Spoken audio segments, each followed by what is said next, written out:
শহীদ রাষ্ট্রপতি ও বিএনপির প্রতিষ্ঠাতা জিয়াউর রহমানের ৪৪তম শাহাদাত বার্ষিকী উপলক্ষে চাঁপাইনবাবগঞ্জে সমাজের অসহায় দরিদ্র খেটে খাওয়া দিনমজুর শ্রেণীর মানুষের মাঝে খাবার বিতরণ করা হয়েছে।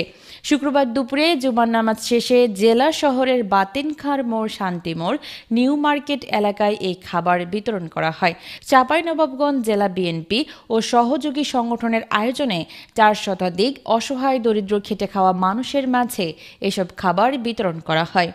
এ সময় বিএনপির নেতাকর্মীরা সাবেক রাষ্ট্রপতি জিয়াউর রহমান ও তার পরিবারের সদস্যদের জন্য দোয়া প্রার্থনা করেন। খাবার বিতরণ কর্মসূচিতে উপস্থিত ছিলেন জেলা বিএনপির সদস্য সচিব আলহাজ রফিকুল ইসলাম, সদস্য ইসমাইল বিশ্বাস, চাঁপাইনবাবগঞ্জ পৌর বিএনপির আহ্বায়ক সারোয়ার জাহান, জেলা যুবদলের সিনিয়র যুগ্ম আহ্বায়ক ফারুক হোসেন, জেলা স্বেচ্ছাসেবক দলের সদস্য সচিব বাবর আলী রুমন, জেলা শ্রমিক দলের ভারপ্রাপ্ত সাধারণ সম্পাদক নূর আলম রিপন সহ বিএনপি ও এর সহযোগী সংগঠনের নেতাকর্মীরা। Desk report, Chapai journal, Chapainawabganj.